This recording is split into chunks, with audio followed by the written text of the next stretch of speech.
অব্য কটা বলছো আরে অব্য কটা খাই এগুলা দিল অব্য টাকা নিল না 4 টাকা কটা বলছো তাও তো কোন আমি তো নিলাম তাকে সার্ভিস আগে বেশি হ্যাঁ আর তাকে সার্ভিস কোন তাকে পুরো 4000 টাকা বেশি 4 বছর বয়স সমস্যা নেই ওই তো যাত্রীরা বলে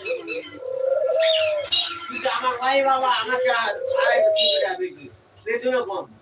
13,300 পাই কাহিনীটা আমিও বুঝতেছি না